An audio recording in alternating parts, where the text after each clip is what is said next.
What's going on, guys? Cabana Greg here, and today we're going to be talking about my 5 most anticipated games for the year of 2018. 2017 was a pretty good year for games, but I'm really hoping that 2018 manages to be even better. Real quick, if you haven't watched my best games of 2017 or my most disappointing games of 2017, I'm going to leave links to those videos in the description down below. You can watch those if you feel like it, or you can just keep watching this video, whatever. Without further ado, guys, let's hop right into the video. Here are my 5 most anticipated games of 2018.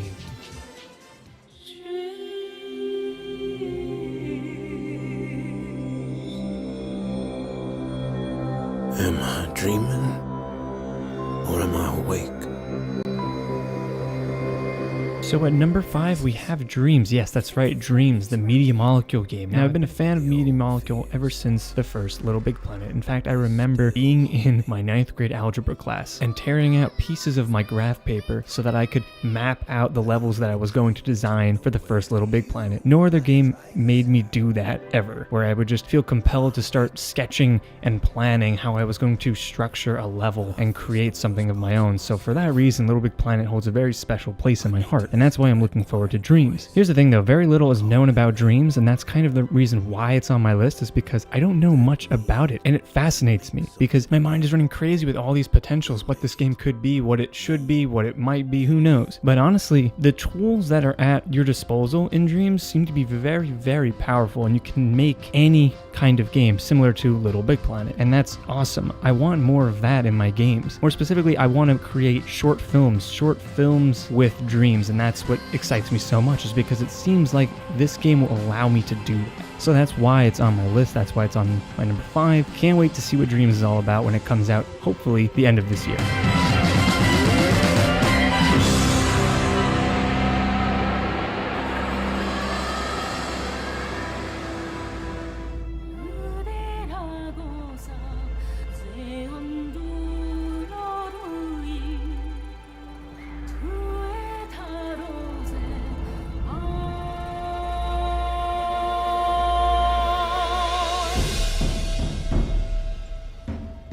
So in the number 4 spot, we have Monster Hunter World. Now, when this game was first announced, I freaked out. I was so happy that a Monster Hunter game was going to be on a Sony console. Now, don't get me wrong, the game is coming to PC and Xbox, so it's not an exclusive game, and it doesn't really matter to me. The fact that a Monster Hunter game will be on a console that I can play it on again, it excites me so much, because all the other Monster Hunter games were on the Wii, which really frustrated me because I always had played Monster Hunter 1, 2, World, Unite, I think was the 3rd one, but I basically played all the original Monster Hunters on my PSP. And while that wasn't the greatest platform to play these games on, I still loved them so much for their challenging monster fights, the crafting mechanics, and just the endless amount of stuff you can do in those games. This game seems even larger than those other games, and I think there's a story mode as well. There seems to be a significant focus on characters in some of the trailers, and possibly a story mode. So very excited for Monster Hunter World. Can't wait to play it. Very, very excited for this game.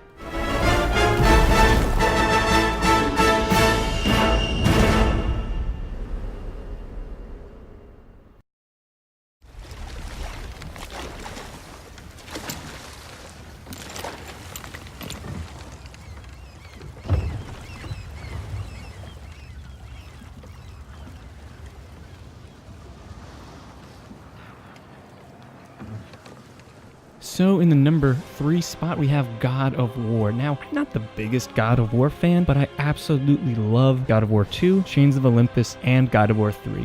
This game excites me on so many different levels. It seems like the studio really is changing the way that this game is going to play out. There's a greater emphasis on story and character arcs, and the fact that Kratos has a son and he's going to be interacting with the son for a majority of this game. It seems so much more complex than the other God of War games. Yes, the action seems awesome and vicious and relentless, which is what you come to expect from a God of War game, but the fact that it has this added component of a narrative that could be very, very dense and interesting and just not one-sided, like, you know, Kratos has to kill Zeus, Kratos has to kill this other person. I'm hoping that the game delivers on both fronts, from the gameplay and the story. The fact that they changed the way that the camera is situated kind of worries me, but I guess once I actually get my hands on it, I'll get to see how that really works and if it does work. So yeah, number 3 goes to God of War. Really excited for this game. Very, very excited. Very excited to see how they're using the mythology in this game and if they're putting it to good use or not, so fingers crossed, but as of right now, God of War is highly anticipated for me.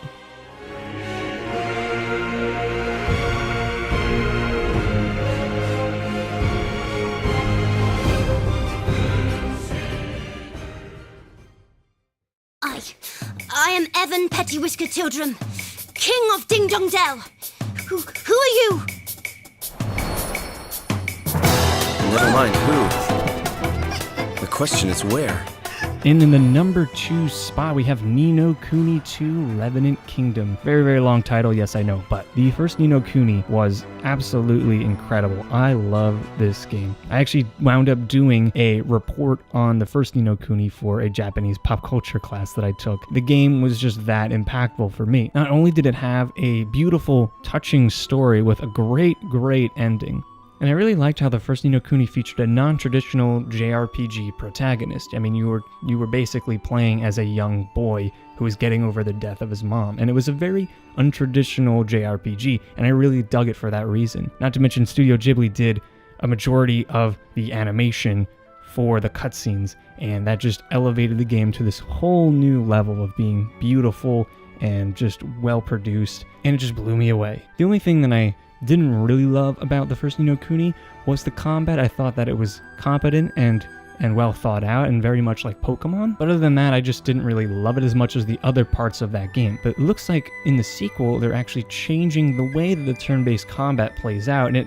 kind of reminds me more of Final Fantasy 13-3 or even like Kingdom Hearts. It seems to have that like non-turn-based structure, and I'm really excited to see how the combat plays out in the sequel. So for that reason, Ni no Kuni 2 is my number 2. I love the first game, one of my favorite JRPGs. I cannot wait to see how the story is in this game and how the combat fares with the changes that they're making.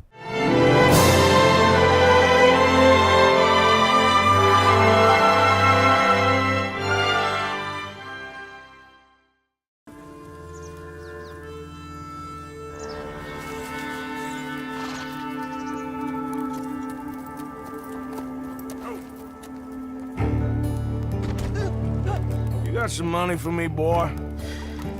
Seen your name in our ledger.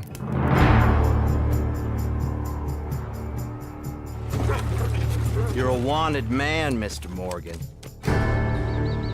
And number 1, of course, we have Red Dead 2. Red Dead 2, I am looking forward to this game so bad. I really loved the first Red Dead Redemption, where I kind of really didn't enjoy the Grand Theft Auto games from a story perspective and overall pacing and things of that nature. I felt like Red Dead, the first Red Dead, handled all of that incredibly well, and I thought had a more interesting setting because you're not taking places that already exist and just kind of altering them or reconfiguring them. I mean, this is a completely different environment built from the ground up, and in my opinion, it was way more fascinating and enjoyable to play through the world of Red Dead Redemption than a Grand Theft Auto or things of that nature. Honestly, the ending to the first Red Dead, probably one of the best video game endings ever, and I didn't really expect to get that much out of Red Dead Redemption. Each location was unique, each side character had their own little quirks and made them stand out as not just being two-dimensional, boring characters. So that's why I'm really excited for the sequels, because I really, really loved the first Red Dead Redemption, and it made me think differently about a lot of aspects of games, actually. So for that reason, I am very much looking forward to playing Red Dead 2. It is my most anticipated game this year. Hopefully it comes out soon, because it's getting a little difficult to wait the amount of time that I've been waiting.